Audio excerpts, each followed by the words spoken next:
Hello and a very good morning to all of you. आज का हमारा video अंतर्राष्ट्रीय परिदृश्य के ऊपर है। इससे पहले हमने फरवरी 2022 में जो क्रोनोलॉजी है फरवरी 2022 की, उसके 2 वीडियोस पढ़ लिए हैं, जिसके अंदर हमने जो वन लाइनर फैक्ट है उनको देखा था और सेकंड वाले में हमने बजट को विश्लेषित किया था। आज हम अंतर्राष्ट्रीय परिदृश्य पढ़ेंगे, जिसमें इंटरनेशनल न्यूज़ हम कवर करेंगे और ये जितने भी मैगजीन्स हमने आज तक पढ़ाई है इन सबका जो वीडियो है वो आपको हमारे चैनल की प्लेलिस्ट में मिल जाएगा। मैंने सबका सेपरेट प्लेलिस्ट क्रिएट कर दिया है।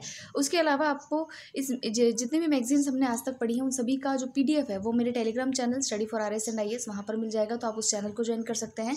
और अगर आपकी कोई क्वेरी हो तो आप इंस्टाग्राम पे लिख सकते हैं या फिर कमेंट सेक्शन में लिख सकते हैं या फिर आप मुझे ईमेल भी कर सकते हैं। तो आज चलिए हम पढ़ते हैं अंतर्राष्ट्रीय परिदृश्य, देखते हैं इंटरनेशनल न्यूज़ में क्या क्या खास है। देखिए फ्रेंड्स, जितने भी आपके एग्जाम्स होते हैं, लाइक आपका आरएस का एग्ज़ाम है या फिर आपका सेंट्रल लेवल में अगर मैं कहूँ यूपीएससी का एग्ज़ाम्स है या फिर ईपीएफओ का आपका पेपर है, तो वहाँ पर आपको फैक्ट रिलेटेड जो क्वेश्चंस अवेलेबल होते हैं, फैक्ट रिलेटेड जो सवाल आपसे पूछे जाते हैं, वो आपको क्रोनोलॉजी मैगजीन में एज इट इज़ मिल जाएंगे।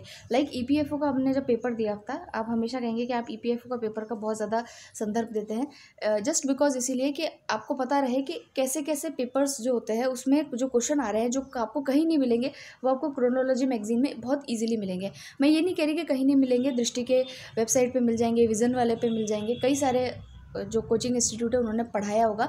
लेकिन एक अफोर्डेबल मैगजीन जो 60 पेजेस की है, जहाँ पर आपको सारी चीज़ें अवेलेबल हो सकती है, तो अगर वो पढ़ने से काम होता है तो हम और चीज़ों में अपना टाइम वेस्ट क्यों करें। तो इसीलिए मैं कहूँगी कि आप इस मैगजीन को ज़रूर से पढ़ें। आपको जो ऐसे क्वेश्चन होते हैं जो बहुत एब्सर्ड होते हैं, जो आपको नहीं समझ में आते हैं, वो आपको इस मैगजीन में, मंथली मैगजीन में मिल जाएंगे। तो आज हम पढ़ेंगे, जो पहला हमारा आर्टिकल है वो है भ्रष्टाचार धारणा सूचकांक के ऊपर, यानी कि करप्शन परसेप्शन इंडेक्स के ऊपर। ठीक है, तो अब ये इंडेक्स पढ़ना है कि नहीं पढ़ना है? बिल्कुल पढ़ना है। भारत की रैंकिंग आपको पता होनी चाहिए और इस इंडेक्स को जारी कौन करता है ये आपको पता होना चाहिए। ठीक है, तो इसमें जो है ये है करप्शन परसेप्शन इंडेक्स, यानी कि भ्रष्टाचार धारणा सूचकांक। इसको जारी करता है ट्रांसपेरेंसी इंटरनेशनल। ये हर साल जारी होता है। तो इस बार 2022 की इसकी रैंकिंग आई है और रैंकिंग में बड़ी मज़ेदार चीज़ ये है कि इस बार शीर्ष जो स्थान है, यानी कि टॉप जो किया है वो 3 देशों ने एक साथ किया है। किस किसने किया है भाई? तो किया है डेनमार्क, फिनलैंड और न्यूजीलैंड, तीनों ने संयुक्त रूप से इसमें टॉप किया है। सबसे जो नीचा स्थान है जो फेल हुआ है वो है दक्षिणी सूडान और उसकी रैंकिंग है 180, यानी कि इसमें 180 देशों को रैंकिंग दी गई है और इसी 180 में से 80 के अंदर 6 और जोड़ लीजिए, 6 नहीं 5 जोड़ लीजिए, तो 85th रैंक है हमारी भारत की। ठीक है, इससे पहले यानी कि पिछले साल हमारी रैंकिंग थी 86, लेकिन इस बार हमारी रैंकिंग क्या है? 80 में 5 जोड़िए, 85th रैंकिंग हमारी इस बार है। हमारा स्कोर है 40 और हमारी रैंकिंग है कितनी? 85। स्कोर तो नहीं याद रहे तब भी ठीक है, चलेगा, लेकिन आपको रैंकिंग थोड़ा ध्यान में रखना ज़रूरी है। ठीक है, अब देखिए इसमें भ्रष्टाचार से रिलेटेड जितने भी इंडिकेटर्स हैं उनको देख करके भाई प्रेस को कितनी स्वतंत्रता है और कितना काम ट्रांसपेरेंट तरीके से होता है, डिजिटलाइजेशन कितना हुआ है, उन सबको ये लोग क्या है नापते हैं और उसके आधार पर जो है रैंकिंग दी जाती है। ठीक है, जिसको 100 स्कोर मिलता है इसका मतलब वहाँ क्या है? बिल्कुल भ्रष्टाचार नहीं है, भ्रष्टाचार वो रहित है, लेकिन ऐसा कोई देश होगा नहीं। ठीक है, अब नेक्स्ट हम चलते हैं इसमें नेक्स्ट आर्टिकल के ऊपर, वो है हमारा, हाँ, आईएलओ ने जारी की अपनी एक रिपोर्ट। आईएलओ है वैश्विक या अंतर्राष्ट्रीय श्रम संगठन। ठीक है, अब इसका हेडक्वार्टर कहाँ है वो आप हमें कमेंट सेक्शन में बताएंगे। ठीक है, आईएलओ जो है, अब देखिए आपका जो आरएस मेंस का सिलेबस है उसमें आपको अंतर्राष्ट्रीय एजेंसियों के बारे में पता होना चाहिए, जैसे कि यूनाइटेड नेशंस है, उसकी कौन कौन सी एजेंसीज़ है और वो क्या क्या कार्य करती है ये आपको पता होना चाहिए। यूपीएससी का अगर आप एग्जाम देखेंगे तो वहाँ पर भी आपको अंतर्राष्ट्रीय संस्थाओं के बारे में, इंटरनेशनल रिलेशन का जो आपका पेपर है उसके अंदर आपको इन संस्थाओं के बारे में पता होना चाहिए।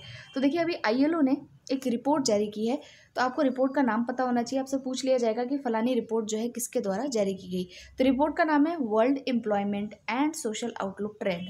क्या नाम है? World employment and social outlook trend, विश्व रोजगार और सामाजिक दृष्टिकोण रुझान। ये रिपोर्ट आईएलओ के द्वारा 2022 के लिए जारी की गई और इस रिपोर्ट में उसने श्रम से संबंधित कुछ आंकड़े दिए हैं और वो ये कहता है, रिपोर्ट ये कहती है कि 2023 के अंदर, ठीक है, जो कोविड पूर्व की जो बेरोजगारों की संख्या है वो कोविड पूर्व के स्तर से भी ऊपर रहेगी। ठीक है, यानी कि आफ्टर कोविड जो हमारी सिचुएशन देखने में आई है, तो 2023 में सिचुएशन ये होगी कि जो पूर्व कोविड वाला जो समय था उससे भी ज़्यादा बेरोजगारी हमको देखने को मिलेगी। उसके अलावा देखिए यहाँ पर बेरोजगारों की जो संख्या है वो अभी 2207 मिलियन है। 207 मिलियन जो है वो 2022 में रहने वाली है, और 2019 में ये आंकड़ा 186 मिलियन का ही था। यानी कि आप देख सकते हैं कि कितनी बढ़त जो है वो इसके अंदर देखने को मिली है। अब देखिए, ये जो आंकड़े हैं ये आपको याद नहीं करने हैं। अगर आप कोई श्रम से संबंधित या फिर कोविड से संबंधित अगर कोई आर्टिकल आप लिख रहे हैं तो आपको ये आंकड़े लिखने में काम आ सकते हैं। बाकी यहाँ पर इनको याद करने का कोई यूज़ नहीं है। आप सिर्फ नाम याद रखें, ठीक है, और संस्था का नाम ध्यान रखें कि किसने इस रिपोर्ट को जारी किया है। नेक्स्ट आर्टिकल देखिए, ये इतना इंपॉर्टेंट नहीं है, जस्ट वन लाइनर हमको एक फैक्ट पता होना चाहिए कि भारत जो है, देखिए भारत जो है यूनाइटेड नेशन जो सिक्योरिटी काउंसिल है उसमें जो यूनाइटेड नेशन जो है उसके जो अस्थायी सदस्य होते हैं उसका अभी 2 साल के लिए मेंबर बना हुआ है, अस्थायी सदस्य है। और इस नाते उसने जो है संयुक्त राष्ट्र को 2.9 करोड़ अमेरिकी डॉलर का जो बजट जो होता है उसके अंदर इसने कंट्रीब्यूट किया है, ठीक है। तो यहाँ देखिए कि 2022 के लिए संयुक्त राष्ट्र के नियमित बजट आकलन के तहत पूरी राशि का भुगतान जो है वो भारत ने किया है, ठीक है। तो ये थोड़ा सा जो वन लाइनर चीज़ें हमको पता होनी चाहिए। और भारत वर्तमान में 15 सदस्यीय संयुक्त राष्ट्र जो सुरक्षा काउंसिल है, यूनाइटेड नेशन सिक्योरिटी काउंसिल है, उसका क्या है, अस्थायी सदस्य है, ठीक है। और 2 वर्ष का उसका ये कार्यकाल 31 दिसंबर 2022 को समाप्त होगा। अब देखिए नेक्स्ट है, नेपाल की वृद्धि दर जो है 8 दशक के निम्नतम स्तर पर जो है वो पहुंची है। तो देखिए जो नेपाल है उसकी 8 दशक यानी कि जो 80 साल हुए हैं उसके अंदर सबसे निम्नतम जो उसकी जनसंख्या की वृद्धि दर है वो देखने में आई है। तो देखिए कितनी जनसंख्या की वृद्धि दर देखने में आई है, तो 0.9% जो है वो पाई गई है वृद्धि दर, ठीक है। यानी कि बहुत कम जो है पॉपुलेशन उसमें राइज हुआ है, पॉपुलेशन बहुत कम बढ़ी है। कहाँ की, नेपाल की। तो ये क्वेश्चन जो है थोड़ा सा ध्यान में रखिएगा कि नेपाल के हाल ही में किसकी जो है वृद्धि दर जो है उसमें कमी देखने को मिली है। तो नेपाल जो है वहाँ की जनसंख्या में जो वृद्धि दर है वो काफ़ी कम देखने को मिली है, 0.93%। परसेंट याद ना भी रहे तो इतना पता होना चाहिए कि जो है कम किसकी रही है। अब देखिए जो वहाँ का जो केंद्रीय सांख्यिकी ब्यूरो है उसने जो है ये आंकड़े जो है प्रस्तुत किए हैं।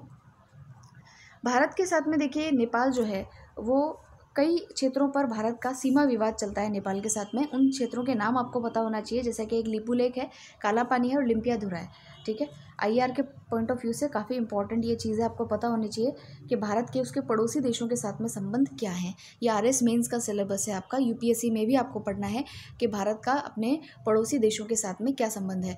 तो बॉर्डर डिस्प्यूट जिस भी देश के साथ में है आपको पता होना चाहिए किस बॉर्डर को लेकर के उनके साथ में डिस्प्यूट है।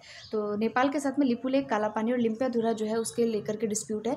डिस्प्यूट इसीलिए है कि नेपाल ने इन क्षेत्रों को जो कि भारत के होने चाहिए उनको अपनी सीमा के अंदर, अपने मैप के अंदर जो है उसको शो किया है। और इससे भी आगे बढ़कर उन्होंने क्या किया है कि जो जनसंख्या गणना की है उसके अंदर इन तीनों क्षेत्रों की जो जनसंख्या है उसको भी उन्होंने काउंट किया है। तो ये सीधा इंक्रोचमेंट है और सीधे तरीके से वो बताना चाह रहा है कि भाई जो है ये तीनों क्षेत्र हमारे हैं, ठीक है। नेक्स्ट आर्टिकल पे हम चलते हैं। ये है भारत और मध्य एशिया शिखर सम्मेलन, इंडिया और सेंट्रल एशिया का वर्चुअल शिखर सम्मेलन अभी देखने में आया है। अब देखिए ये काफ़ी इम्पॉर्टेंट बात है कि भारत जो है, भारत के, क्योंकि अभी मैंने आपको कहा कि भारत के विदेशों के साथ में क्या संबंध है ये हमारे लिए पढ़ना बहुत ज़्यादा ज़रूरी है। तो भारत और मध्य एशिया के बीच में जो भी राजनयिक संबंध चलेंगे, जो भी हम इनके साथ में एक्सरसाइजेस करते हैं, मिलिट्री एक्सरसाइज करते हैं, वो सब हमारे राजनयिक संबंधों में, सामरिक संबंधों के अंदर योगदान करते हैं। तो ये हमारे लिए काफ़ी इंपॉर्टेंट है। तो अभी देखिए क्या हुआ है कि जो मध्य एशिया है उसके देशों के साथ में चाइना का शिखर सम्मेलन हुआ था। तो चाइना के शिखर सम्मेलन के जस्ट 2 दिन बाद में ही जो है भारत ने भी जो है शिखर सम्मेलन आयोजित किया है। अब आपको पहले मध्य एशिया पता होना चाहिए। तो अगर आप देखेंगे तो जो रशिया है उसके नीचे, रशिया पहले यूएसएसआर हुआ करता था, उसी यूएसएसआर में से 15 देश जो है टूट करके अलग हुए थे 1991 के अंदर। अनेक क्रांतियों के द्वारा उनको जो है अलग किया गया था और वो जो है सोवियत रशिया का विघटन हुआ था। तो उसमें जो देश बन करके आए थे वही सारे देश नहीं कहलाते हैं सेंट्रल एशिया के, लेकिन जो रशिया के आप देखेंगे जस्ट बिलो रशिया जो देश आते हैं, जैसे कि कजाकिस्तान है, किर्गिस्तान है, ताजिकिस्तान है, तुर्कमेनिस्तान है, ये जो देश हैं ये मध्य एशिया के देश कहलाते हैं, सेंट्रल एशियन कंट्रीज़ ये लोग कहलाते हैं, ठीक है। और समिट का मतलब आप समझते हैं शिखर सम्मेलन, जहाँ पर के राष्ट्र का जो शीर्ष व्यक्ति होता है वो उसमें पार्टिसिपेट करता है, ठीक है। तो यहाँ पर सभी के नाम दे रखे हैं कि कजाकिस्तान के जो है कासिम जोमार्ट टोटाएव जो यहाँ के राष्ट्रपति हैं, उन्होंने इसमें भाग लिया है। तो इनके राष्ट्रपतियों ने जो है इस समिट के अंदर भाग लिया। समिट के अंदर क्या बात कही गई, तो पहली बात तो ये कही गई कि अब जो है प्रति 2 वर्ष में जो है इसको आयोजित करेंगे, कि ये जो समिट है इस प्रकार की भारत और मध्य एशिया के देशों के बीच हर 2 साल में इसको हम कंडक्ट करेंगे। दूसरी इन्होंने बात की कि जो मध्य एशिया है उसके लिए एक सचिवालय का निर्माण जो है वो किया जाएगा। सचिवालय का निर्माण जो है वो किया जाएगा। कहाँ पर? दिल्ली के अंदर। तो दिल्ली के अंदर अगर हम सचिवालय का निर्माण करेंगे, उससे क्या होगा, उससे ये होगा कि पर्टिकुलरली वो जो है इन्हीं देशों के साथ में जो संबंध है हमारे, उनके ऊपर ही जो है इसके अंदर सेपरेटली चर्चा हो पाएगी, रिसर्च हो पाएगा कि किन किन देशों में हम किन किन क्षेत्रों में हम आपसे सहयोग कर सकते हैं और आगे वाली हमारी जो रणनीति है वो क्या हो सकती है। ठीक है। तो ये जो मैंने आपको पढ़ाया वो यहाँ पर लिखा हुआ है, आप इसको रीड आउट कर लीजिएगा। नेक्स्ट आर्टिकल देखिए, ये है हेनले पासपोर्ट इंडेक्स के बारे में। ये हर साल आता है, इसको जारी करता है हेनले पार्टनर्स, और ये जो है जनवरी 2022 के में जो है जारी किया गया है, यानी कि 2022 का इस बार इंडेक्स आया है। ये बताता है कि कौन सा ऐसा देश है जिसका पासपोर्ट इतना स्ट्रॉन्ग है कि भाई जो है वो विदाउट जो है वीज़ा के विदाउट उसके जो है कई देशों के अंदर आप जो है अपने पासपोर्ट से ट्रैवलिंग कर सकते हैं। तो यहाँ देखिए हेनले पार्टनर्स की यह ranking international air transport association के विशेष आंकड़ों पर आधारित है, जो अंतर्राष्ट्रीय यात्रा की जानकारी का दुनिया का सबसे बड़ा और सटीक डेटाबेस प्रदान करता है, IATA। इसके आंकड़ों पर यह आधारित है। ठीक है। हेनले पासपोर्ट इंडेक्स 199 विभिन्न पासपोर्टों की वीज़ा मुक्त पहुँच की तुलना जो है वो करता है। ठीक है, कि यदि वीज़ा की आवश्यकता नहीं है तो उस पासपोर्ट के लिए मान जो है यानी कि वो कितना रखा जाएगा, 1, उसके साथ स्कोर बनाया जाता है। अब देखते हैं कि इसके अंदर जो है टॉप किसने किया है। तो वीज़ा फ्री स्कोर के अंदर जो टॉपर जो नेशंस है वो है जापान और सिंगापुर, यानी कि इनके पासपोर्ट सबसे ज़्यादा स्ट्रॉन्ग है, सबसे ज़्यादा पासपोर्ट स्ट्रॉन्ग वाले जो हैं ये कंट्रीज़ हैं। फिर देखिए इसमें भारत का स्थान कौन सा है, क्योंकि हमारे लिए तो भारत इंपॉर्टेंट है। तो अभी याद कीजिए कि हमने ऊपर पढ़ा था कि जो है हमारा भ्रष्टाचार धारणा सूचकांक है, उसमें भारत की रैंकिंग कितनी थी, 85। तो यहाँ रैंकिंग एक जस्ट कम कर दीजिए, याद करने का तरीका है और कुछ नहीं, एक रैंकिंग कम कर दीजिए तो पासपोर्ट इंडेक्स में हमारी रैंकिंग है 84। ठीक है, 84 हमारी रैंकिंग है, यानी कि ये स्कोर जो है वो ठीक माना जा सकता है। तो 111 देशों में हमारी रैंकिंग है यहाँ पर 84। अब देखिए इसके अंदर जैसे यमन है, पाकिस्तान है, सीरिया है, तो इनका पासपोर्ट बहुत ज़्यादा कमज़ोर है, इनको एंट्री बहुत मुश्किल से मिलती है। फिर नेक्स्ट देखिए कि फोर्ब्स की सर्वाधिक कमाई करने वाली महिला एथलीट की सूची में नाओमी ओसाका जो है वो शीर्ष पर है। तो नाओमी ओसाका जो है उनको जो है हाईएस्ट पेड फीमेल एथलीट्स जो है उसका अवार्ड उसकी रैंकिंग जो है वो फोर्ब्स पत्रिका के द्वारा दी गई है। ठीक है, तो ये फोर्ब्स पत्रिका जो है फोर्ब्स के द्वारा ही जारी की जाती है, और इसके अंदर जो है विश्व की जो प्रसिद्ध जो व्यक्तित्व होते हैं उनको इसमें स्थान दिया जाता है। तो अब देखते हैं इसमें और क्या क्या फैक्ट्स हैं।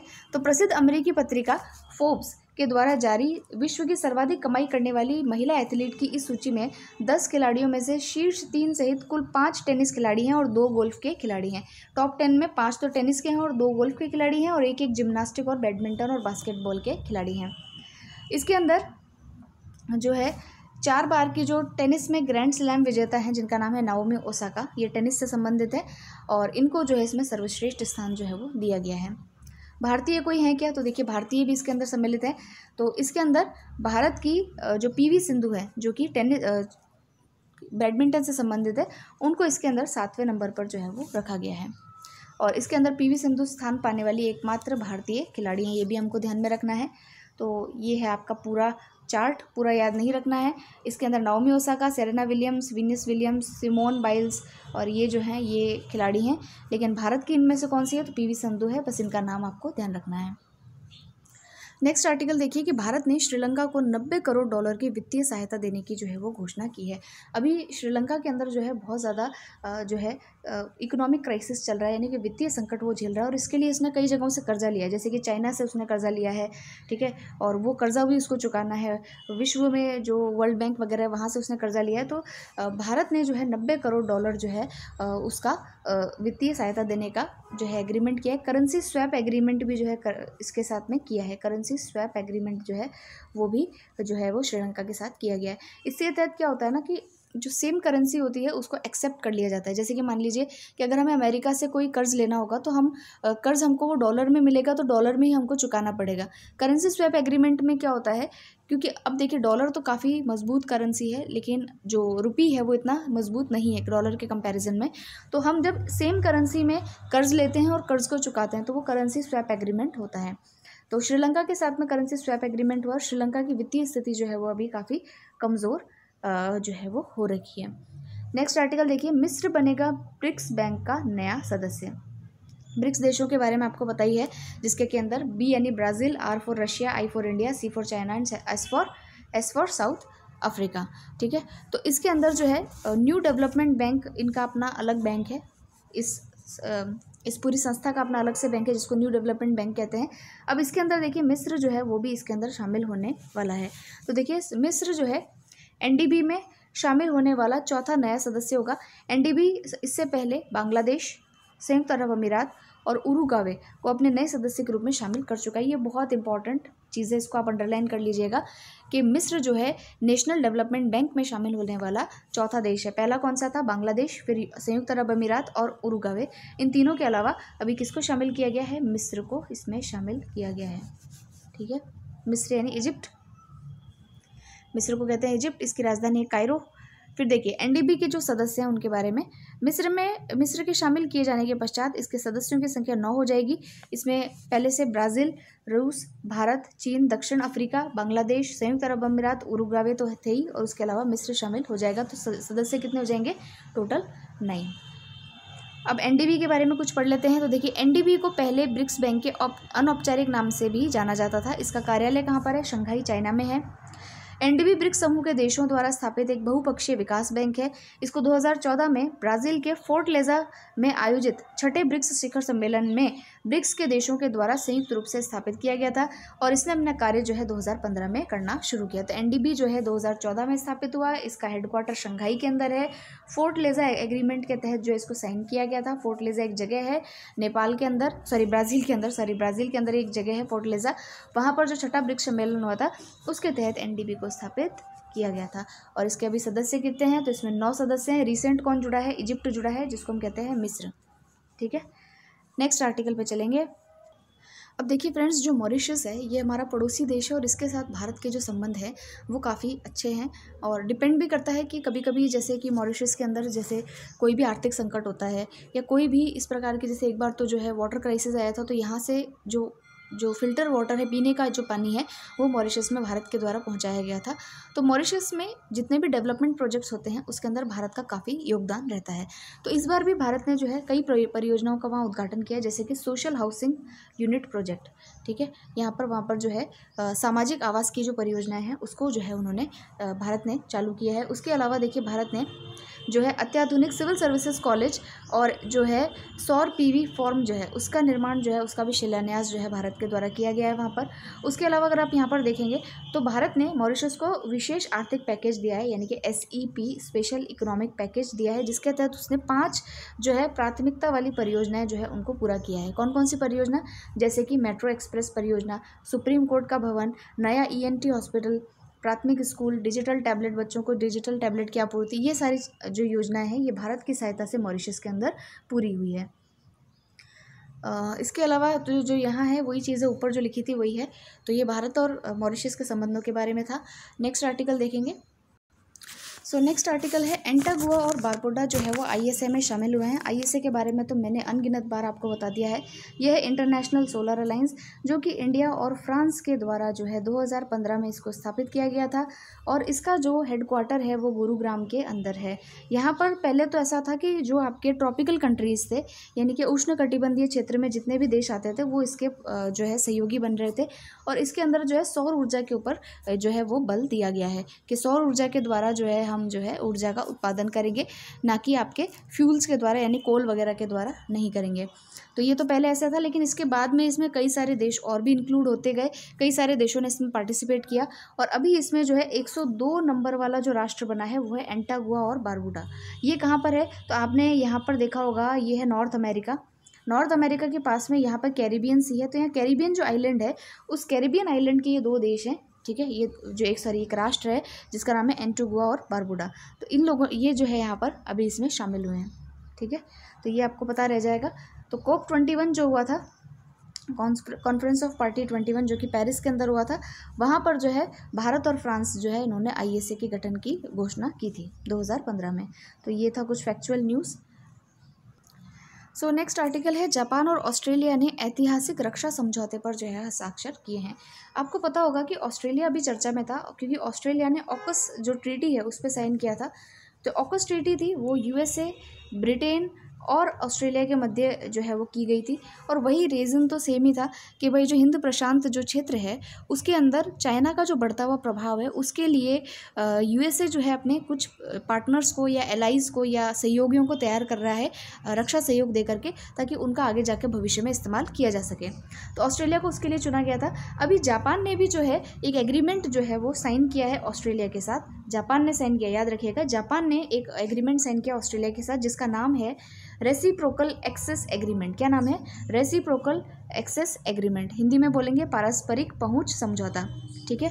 और ये समझौता साइन करने वाला जापान जो है वो, जापान ने ये समझौता सबसे पहले USA के साथ साइन किया था, और ये दूसरी बार जो सेकंड टाइम समझौता साइन किया है ऑस्ट्रेलिया के साथ। और रीज़न क्या है? रीज़न वही सेम है, चाइना वाला इशू, ठीक है, कि भाई एशिया प्रशांत सागर के अंदर चाइना को as a super power develop होने के से रोकने के लिए, या उसके जो वो इंक्रोचमेंट्स वगैरह करता है उसको रोकने के लिए इन्होंने ये एग्रीमेंट पे साइन किए हैं, ठीक है। तो जापान के जो प्रधानमंत्री हैं नाम है उनका फूमियो किशिदा, और ऑस्ट्रेलिया के प्रधानमंत्री है स्कॉट मॉरिसन। इन्होंने इस पर वर्चुअल समिट के द्वारा हस्ताक्षर किए हैं। इससे देखिए होगा क्या कि जो भी दोनों देश हैं उनके जो भी रक्षा बल होते हैं, जैसे कि ऑस्ट्रेलियाई रक्षा बल और जापानी स्वरक्षा बल, इनके बीच महत्वपूर्ण और जटिल व्यावहारिक संबंधों को जो है मजबूती मिलेगी। यानी कि एक दूसरे के क्षेत्रों में आने जाने से जो है इनको समस्या इसमें नहीं उपलब्ध नहीं होगी। और इसके अलावा जो प्रशिक्षण ये लोग लेंगे, ट्रेनिंग वगैरह जो लेंगे, उसके अंदर भी इनको सहयोग जो है वो करने में सहायता मिलेगी। ये ऑकस ट्रीटी के बारे में मैंने आपको बता ही दिया था कि ये जो है 3 देशों के बीच में हुई थी, तो इसको आप पढ़ लीजिएगा। तो आज की लास्ट न्यूज़ देखेंगे, अंतर्राष्ट्रीय परिदृश्य में है, वो है फिलीपींस को लेकर के। तो देखिए फिलीपींस में जो है बाल विवाह पर प्रतिबंध लगाया गया है। बाल विवाह यानी कि 18 साल से कम आयु के अंदर शादी। तो यहाँ कहा गया है कि 15% से ज़्यादा लड़कियाँ जो होती है फिलीपींस के अंदर, उनकी शादी उनके 18th बर्थडे से पहले ही कर दी जाती है। तो अब सरकार कानून लेकर के आई है कि अगर 18 साल से पहले अगर आपने शादी कर दी किसी लड़की की, तो उन माँ बाप को 12 वर्ष की जेल की सज़ा हो जाएगी। तो ये फिलीपींस के अंदर हुआ है, ध्यान रखिएगा। फिलीपींस के अंदर अभी जो है बाल विवाह को रोकने के लिए, पाबंदी लगाने के लिए यह कानून जो है वो लाया गया है, ठीक है। और इसमें यूनिसेफ, जो आप जानते हैं यूनिसेफ जो है बच्चों के लिए काफ़ी कार्य करता है, तो यूनिसेफ के जो आंकड़े हैं उसके अनुसार ये इसके अंदर स्थिति देखने को मिली है।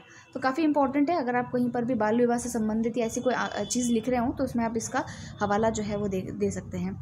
नेक्स्ट हम पढ़ेंगे राष्ट्रीय परिदृश्य को। राष्ट्रीय परिदृश्य के अंदर फर्स्ट न्यूज़ क्या है उसको हम देख लेते हैं। तो देखिए फर्स्ट न्यूज़ जो है वो है, देश में 73rd बार जो गणतंत्र दिवस समारोह है यानी कि रिपब्लिक डे जो है उसको मनाया गया है, उसको सेलिब्रेट किया गया है। इस बार वाले जो रिपब्लिक डे है उसके अंदर काफ़ी सारे चेंजेस किए गए हैं। क्या क्या चेंजेस किए गए हैं उनको देखते हैं। तो पहला तो ये कि गणतंत्र दिवस परेड के दौरान जो है Centurion tank PT-76, MBT Arjun, MKI और APJ पुखराज की टुकड़ी ने भाग लिया, और 61 जो हमारी कैवलरी है घोड़े की जो टुकड़ी है उसने इसमें भाग लिया है, जो कि दुनिया की एकमात्र सेवारत सक्रिय हॉर्स कैवलरी है। उसके अलावा देखिए इस परेड के अंदर कौन कौन सी झांकियाँ इसमें दिखाई गई है। तो 12 राज्यों की झांकियाँ दिखाई गई थी, और उनका थीम था आज़ादी का अमृत महोत्सव। अगर आप AIR न्यूज़ सुनते हैं तो उसमें अभी जो है आज़ादी का अमृत महोत्सव से जो है इसके नाम से वहाँ पर एक सीरीज़ चल रही है, जिसके के अंदर जो हमारे आज़ादी में शामिल कुछ ऐसे लोग थे जैसे कि जिनके नाम आप लेस नोन लोग हैं उनके बारे में बताया जा रहा है। हरियाणा की जो झांकी थी उसमें खेल में नंबर 1 नाम से उसको निकाला गया, और उसमें नीरज चोपड़ा की मूर्ति जो है उसको सम्मिलित किया गया। और उसके अलावा वायुसेना के जो राफेल है, सुखोई है, जगुआर है, MI-17 है, सारंग है, अपाचे है, डकोटा है, ऐसे पुराने और वर्तमान आधुनिक 75 विमान जो है उनका फ्लाई पास्ट वो कराया गया था। फिर देखिए कि जो इस बार गणतंत्र दिवस समारोह है वो 23 जनवरी को शुरू किया गया, जो कि नेताजी सुभाष चंद्र बोस की जयंती है, और उसके अलावा उसको 30 जनवरी यानी शहीद दिवस के ऊपर उसको समाप्त किया गया। फिर देखिए बीटिंग द रिट्रीट सेरेमनी जो है वो मनाई गई। तो बीटिंग द रिट्रीट सेरेमनी जो समापन समारोह होता है गणतंत्र दिवस का, उसको बोला जाता है। और उसमें पहली बार जो अबाइड विद मी, एक वहाँ पर एक धुन चलती थी अबाइड विद मी, जो कि एक ईसाई गाना है, उसको रिप्लेस कर दिया गया और ए मेरी वतन के लोगों वहाँ पर जो है वो गाया गया। ये स्कॉटलैंड के एक कवि थे जिनका नाम था स्कॉटलैंड के एंग्लिकन कवि हेनरी फ्रांसिस के लाइट के द्वारा 1847 में ये गीत लिखा गया था अबाइड विद मी। तो इसको अभी रिप्लेस यहाँ पर किया गया है। और क्या इसमें इम्पोर्टेंट है, हाँ, और इसमें जो है जो हमारे गणतंत्र दिवस समारोह है उसके पहले जो हमारे फर्स्ट जब मनाया गया था उसमें इंडोनेशिया के राष्ट्रपति सुकर्नो जो थे उनको विदेशी मेहमान के रूप में जो है वो बुलाया गया था। और अब जो है आप जानते हैं कि जो रिपब्लिक डे वाला जो रिपब्लिक डे वाली जो परेड होती है वो एक तरीके से शक्ति प्रदर्शन उसमें जो है वो किया जाता है। तभी तो हमारे जितने भी रफाल्स हैं जो हम खरीदते हैं, जो हमारे एयरक्राफ्ट्स होते हैं, जो भी हमारे हथियार होते हैं, या जो भी हमारे जो झांकियाँ होती है उसके अंदर उनको दिखाया जाता है। उसके अलावा देखिए कि जो 26 जनवरी में पहली बार जो केंद्र शासित प्रदेश है लद्दाख, उसकी झांकी भी जो है वो इस बार 2021 में दिखाई गई। ठीक है, आर्टिकल है कोविड-19 वैक्सीन पर जो है वो डाक टिकट जारी किया गया है। तो डाक टिकट जो है वो किस पे जारी किया गया है, कोवैक्सीन पर, क्योंकि 2019 में इसको स्टार्ट किया गया था और अभी इसकी एक साल जो इसका सक्सेसफुल हुआ है उसकी वर्षगांठ के ऊपर जो है इसको जारी किया गया है। उसके अंदर एक व्यक्ति को टीका लगाते हुए दिखाया गया है और कोवैक्सीन जो है उसकी बॉटल का चित्र है। इसमें 156 करोड़ जो लोग हैं अब तक, उनको जो है 1 वर्ष के भीतर जो है वो टीकाकरण हो चुका है। तो उसी की स्मृति में जो है इसका डाक टिकट जारी किया गया है। नेक्स्ट आर्टिकल आइए, जम्मू कश्मीर के लिए पहला जिला सुशासन सूचकांक जो है उसको जारी किया गया है। तो हमारे जो गृह मंत्री हैं उन्होंने जम्मू कश्मीर के लिए के जो 20 ज़िले हैं उनके लिए जिला सुशासन सूचकांक जो है उसको जारी किया है। तो इसके साथ ही जम्मू कश्मीर जो है सुशासन सूचकांक वाला देश का पहला केंद्र शासित प्रदेश जो है वो बन गया है। इसके अंदर देखिए कि जो है 116 डेटा आइटम्स है, 10 क्षेत्र हैं और 58 सूचकांक जो है वो लिए गए हैं, जैसे कि कृषि है, कृषि सेवाएं हैं, वाणिज्य है, उद्योग है, मानव संसाधन, पर्यावरण आदि आदि। ठीक है, जितने भी नाम आपको याद आते हैं वो सभी सूचकांक के अंदर जो है वो सम्मिलित किए गए हैं। इंपॉर्टेंट बात क्या है कि कौन से राज्य का जो है अभी पहला जिला सूचकांक जो है वो जारी किया गया है, तो वो आपका केंद्र शासित प्रदेश, राज्य नहीं, केंद्र शासित प्रदेश, तो वो है जम्मू कश्मीर। कौन कौन से जो इसके अंदर ज़िले हैं तो वो सारे नाम आपको दे रखे हैं, नहीं पढ़ना है इतना, बस नाम याद रखिएगा कि जम्मू कश्मीर में पहला जिला सुशासन सूचकांक जो है वो जारी किया गया है। फिर देखिए कृषि ड्रोन, तो कृषि में ड्रोन उपयोग प्रोत्साहन हेतु सब्सिडी की घोषणा की गई है। आपको पता है बजट के अंदर प्रधानमंत्री ने, फाइनेंस मिनिस्टर ने कहा था। अब देखिए काफ़ी इंपॉर्टेंट न्यूज़ है क्योंकि कृषि के अंदर ड्रोन का उपयोग किया जाएगा और ड्रोन के अंदर सरकार जो है सब्सिडी देगी, क्योंकि ड्रोन के द्वारा जो भी डेटा उपलब्ध करवाया जाएगा वो थोड़ा सा महंगा होता है और उसके अंदर जो है एफिशिएंसी लाने के लिए सरकार को अनुदान देना ज़रूरी होता है। तो अब देखिए सरकार जब भी अनुदान देती है ना तो वो कुछ शर्तों के साथ में देती है। तो ये जो है ये है कृषि मशीनीकरण पर उपमिशन, जिसको हम कहते हैं सब मिशन ऑन एग्रीकल्चरल मैकेनाइजेशन, यानी कि कृषि का जो मशीनीकरण किया जा रहा है ड्रोन की सहायता से, उसके अंदर जो है कुछ दिशा निर्देश गाइडलाइन सरकार के द्वारा जारी की गई है कि सब्सिडी वो किस प्रकार से उपलब्ध करवाएगी। तो यहाँ देखिए कृषि ड्रोन की लागत का 100% तक या 10 लाख जो भी कम हो के अनुदान की कल्पना जो है वो की गई है। वित्तीय सहायता और अनुदान 31 मार्च 2023 तक जो है वो उपलब्ध होगा। अब अनुदान देखिए कैसे कैसे दिया जाएगा। जो FPO होते हैं यानी फार्मर प्रोड्यूसिंग ऑर्गेनाइजेशन होते हैं, उनमें किसानों के खेतों पर इसके प्रदर्शन के लिए कृषि ड्रोन की लागत 75% की जाएगी।